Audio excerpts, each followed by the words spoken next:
Menyusul UGM dan UII Yogyakarta, Sivitas Akademika, 3 kampus ternama lain seperti Universitas Indonesia, Universitas Andalas, dan Universitas Hasanuddin turut mengirim petisi peringatan untuk Presiden Joko Widodo yang dinilai telah menyimpang dari prinsip demokrasi dan tatanan hukum.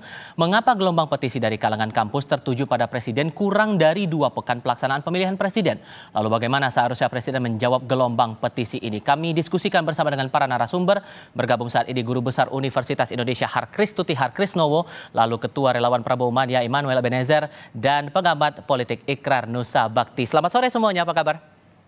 Selamat sore. Terima kasih sudah bergabung bersama kami. Bu Har, pertanyaan intinya, ini momen pemilihan, momen pencoblosan sudah mau dekat, tapi kenapa kemudian kerisauan dari kalangan akademisi itu baru sekarang disuarakan?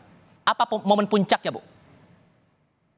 Ya, kami berharap bahwa dengan kemarin-kemarin kan sudah banyak sekali ya kritikan dan juga catatan-catatan bagi kondisi yang ada.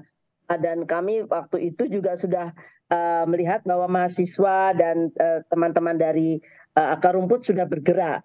Akan tetapi ternyata tidak menerbitkan reaksi yang positif yang kami harapkan.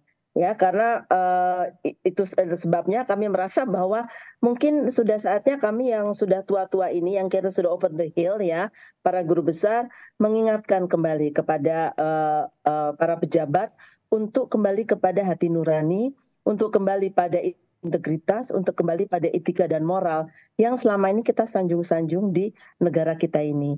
Dan itu juga karena kami sebagai Dewan Guru Besar punya tugas utama adalah bagaimana memastikan diterapkannya etika terutama akademik di kampus. Akan tetapi tentu saja tugas kami tidak terbatas di kampus.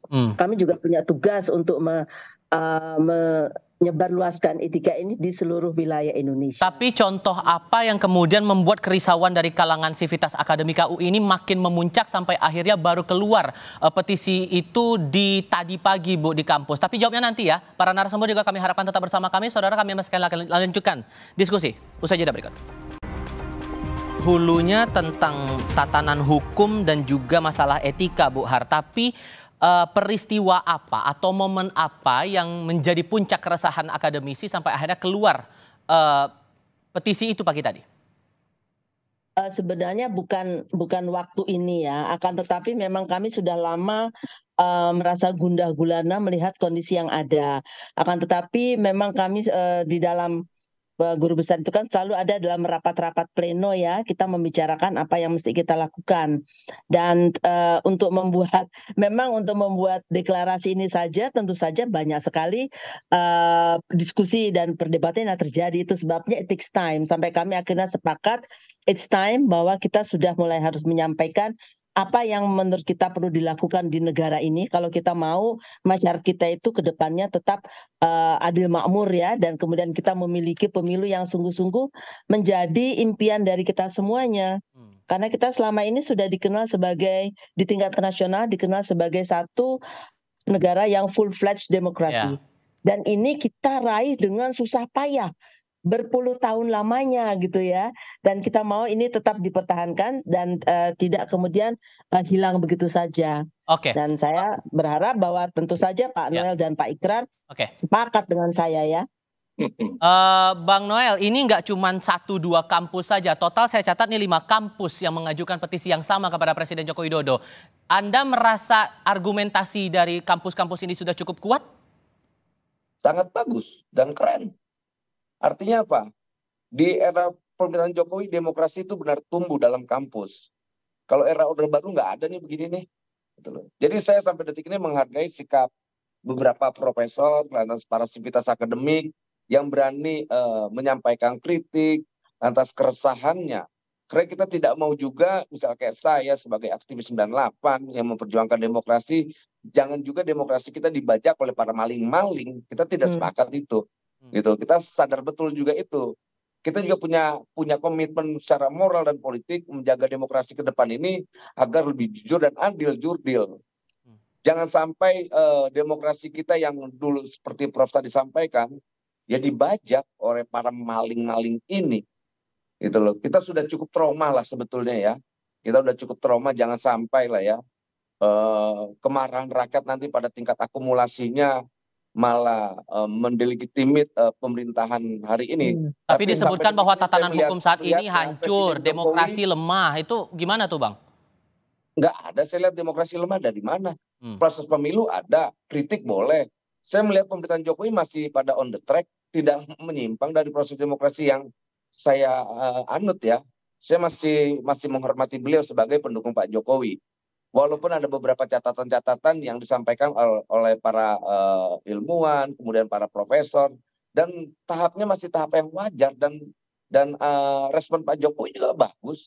Tidak ada represivitas, kemudian tidak ada yang namanya diintimidasi kampus, dan tidak juga kampus dihalangi untuk melakukan kritik dan penyampaian sikap politiknya. Oke. Jadi menurut saya keresahan atau kegelisahan yang disampaikan oleh profesor dan juga sivitas akademik kampus pada batas yang sangat wajar. Dan respon Pak Jokowi juga sangat bagus bahwa itu tindakan politik, itu adalah sikap politik, dan Presiden memahami itu. Oke, gitu. disebut bahwa ini masih on the track. Masih on the track, tapi kalau sampai kemudian ini banyak petisi keluar dari kalangan akademisi, Pak Ikrar, Anda menangkapnya atau memaknainya gimana?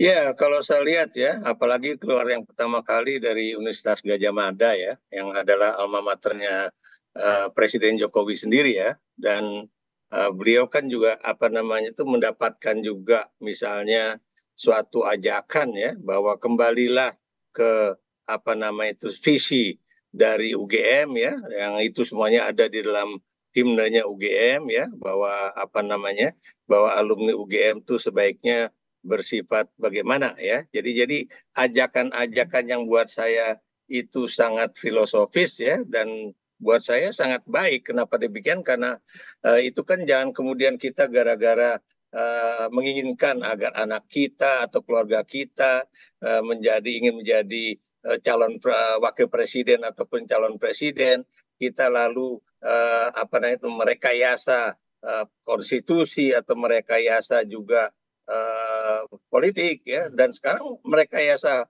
ekonomi ya, karena biar bagaimanapun terlepas dari pihak istana mengatakan bahwa bantuan bansos itu adalah sesuatu yang memang sudah dipersiapkan pemerintah, tapi kalau Anda lihat bagaimana kampanye-kampanye yang dilakukan oleh Menteri Koordinator Perekonomian dan juga Menteri Perdagangan menggunakan bansos itu seakan-akan adalah bantuan pribadi Presiden. Nah, itu yang kemudian dari sisi komunikasi politik ya, ini yang kemudian seakan-akan orang itu menerima bantuan itu dari Presiden, bukan bantuan dari negara gitu. Merespon pernyataan Pak Jokowi juga tadi, itu hak dari demokrasi, tapi apakah kemudian ini akan didengar dan diimplementasikan juga petisi ini? Di mata Anda, Bang Noel, gimana melihatnya? Bang Noel? Hilang. Kami coba perbaiki komunikasi kami dengan Immanuel Ebenezer. Bu Har, saya ke Anda. Kalau begitu sambil kita perbaiki komunikasi. Setelah membaca petisi tadi pagi, apakah kemudian ada intimidasi yang diterima oleh Anda bersama dengan teman-teman akademisi? Sebenarnya bukan setelah, sebelum ya. Jadi ada beberapa teman yang kemudian tanpa menyebarkannya memang pada kalangan guru besar, tapi mungkin ada teman-teman juga yang menyebarkannya ke pihak lain. Lalu tiba-tiba kami dapat mendapatkan WA mengatakan, saya murid ibu dan saya kecewa sekali kenapa UI ikut-ikut UGM gitu ya. Dan kapan itu, Bu? Ya kemarin kami misalnya kemarin malam, dan setelah WA itu kemudian ternyata ada gambarnya juga, ternyata gambarnya adalah dari orang berseragam gitu ya. Nah, buat kami walaupun kami Dewan Guru Besar tidak takut akan ancaman begitu, karena kami semua mengajar di mana-mana ya, termasuk mengajar di Unhan, di berbagai unjan dan segala macam. Jadi kami biasa bergaul dengan aparat dengan yang berseragam. Tapi cara itu yang kami jawab adalah ini adalah bagian dari kami untuk menyampaikan kebebasan akademik kami. Baik, di satu sisi Presiden merespon bahwa itu hak demokrasi, tapi dari Bu Har menyebutkan juga bahwa ada intimidasi sebelum pembacaan petisi pagi ini, Bang Noel. Jadi gimana, apakah kemudian ini memungkinkan untuk ditindaklanjuti oleh Presiden kemudian, Bang Noel? Saya nggak yakin bentuk teror itu dari presiden. Dan saya tidak yakin juga bentuk teror itu dari kepolisian. Saya tidak yakin juga bentuk teror itu dari TNI. Nah, hari ini semua nomor telepon bisa kok kita pinta kok ke siapapun. Hal itu bisa aja dilakukan oleh orang yang tidak suka dengan Pak Jokowi, nggak suka dengan institusi kepolisian, nggak suka dengan institusi TNI yang hari ini cukup profesional. Nggak, nih banyak para proksi nih yang anti terhadap demokrasi. Ini semua bicara tentang demokrasi rakyat. Jujur saya bilang, banyak yang malingnya tuh penipu semua. Yang ngomong-ngomong rakyat itu ngomong demokrasi. Nih, dari mulut saya. Mereka tuh pada penipu, pada hipokrit semua. Para bajak semua, pembajak demokrasi aslinya. Topengnya kesannya merakyat. Isinya maling kok, maling bansos. Tapi pada diam nih akademisi. Jujur saya marah dalam hal ini. Malukan, harusnya kita teriak tuh soal bansos waktu itu. Dikorupsi. Soal PCR, kemudian mafia pangan. Kenapa kemudian pas mendekati pemilu nih Pak, saya kadang-kadang terlalu ini juga, jadi marah juga ngelihat senior-senior saya ini terlalu reaktif dan reaksioner. Saya senang dengan sikap-sikapnya, jujur. Dengan sikap kritisnya, kampus melakukan kritik itu saya suka sekali. Artinya fungsi kampus sebagai kontrol sosial itu benar-benar ada. Tapi jangan juga diam pada persoalan-persoalan yang lain dong. Kita sepakat jangan sampai demokrasi kita dibajak. Kita setuju. Kita tidak mau namanya pemilu curang, setuju. Kita mau namanya polisi itu netral, setuju. Kita mau TNI kita netral, setuju. Kegelisahan ini kegelisahan saya juga, kegelisahan Pak Jokowi juga, kegelisahan semua juga. Baik, kita akan lanjutkan di sesi berikutnya, termasuk kita juga ingin mendapatkan pendapat juga dari Pak Ikrar. Apakah kemudian betul ada pandangan bahwa Presiden pernyataannya atau responnya tadi itu terbilang dingin dan tidak cukup kuat untuk merespon petisi-petisi yang muncul di kalangan kampus. Kita akan lanjutkan lagi diskusinya usai jeda berikut ini. Singkat saja untuk masing-masing narasumber kami, Pak Ikrar merespon dari pernyataan Presiden yang menyebut bahwa itu hak demokrasi, tapi beberapa orang menilai bahwa pendapatnya itu tidak cukup kuat. Apakah ini berhubungan langsung dengan posisi Presiden yang koalisinya terbilang cukup kuat, Pak Ikrar? Cukup gemuk begitu? Pak Ikrar? Kami coba perbaiki komunikasi kami. Bu Har, saya ke Anda dulu. Bu Har, kalau kemudian petisi ini tidak ditindaklanjuti dengan serius begitu oleh pemerintah, apakah akan ada langkah lanjutan lagi? Singkat saja, Bu. Ya, terima kasih. Kami memiliki satu kumpulan yang namanya Majelis Dewan Guru Besar Perguruan Tinggi Negeri Berbadan Hukum. Dan kami sebenarnya sejak 2 atau 3 bulan yang lalu sudah mengikrarkan untuk mengawal pemilu yang adil dan jujur. Jadi kami nanti akan sekali lagi mengingatkan bahwa ini bukan hanya pandangan dari 1, 2, 3 universitas, tapi memang seluruh perguruan tinggi yang ada di Indonesia merasa concern dengan apa yang terjadi pada saat ini. Dan kami juga mengingatkan agar kita bisa memperbaiki sikap kita ke depannya. Kondisi politik atau dukungan politik Presiden yang terbilang gemuk, terbilang cukup besar saat ini yang membuat akhirnya beberapa orang menilai posisi Jokowi merespon petisi ini dibilang datar-datar saja. Pak Ikrar gimana melihatnya? Ya, sebetulnya itu tanpa kita melihat apakah elektabilitas dari paslon nomor 2 itu tinggi atau tidak tinggi ya, itu sebetulnya pikiran-pikiran mengenai etika dan kemudian juga moral politik itu sudah berkembang jauh ya.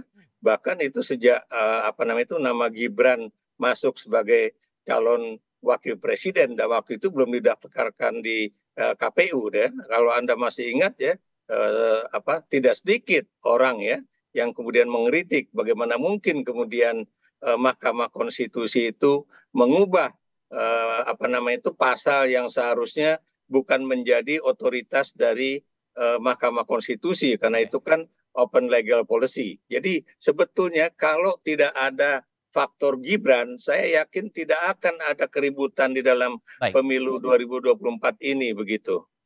Apakah kemudian relawan akan mengingatkan Jokowi untuk itu? Mengingat ini petisi makin ramai dan tidak tertutup kemungkinan akan ada petisi lain, Bang Noel? Ya nggak apa-apa, kan bagus. Artinya demokrasi itu benar-benar ada. Ngapa harus diingatkan? Selama kegelisahan itu masih pada tahap yang logis ya nggak apa-apa. Kan tidak dilarang. Kecuali Pak Jokowi melarang yang namanya kampus melakukan kritik. Kita akan lawan tuh kalau begitu. Oke. Selama ini kan tidak. Pak Jokowi menganggap ya itu bagian dari demokrasi. Artinya apa?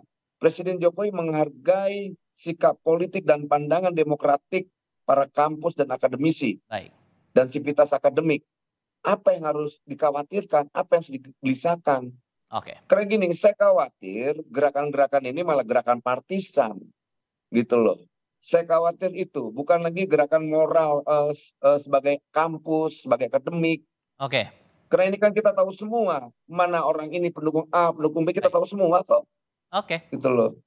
Terima kasih banyak untuk perspektif yang dibagikan pada hari ini, Ibu Har. Terima kasih, Bang Noel. Terima Sama-sama. kasih, dan Pak Ikra juga terima kasih sudah berdiskusi bersama kami. Selamat sore Yo, semuanya. Sehat makasih selalu. sama-sama. Profesor.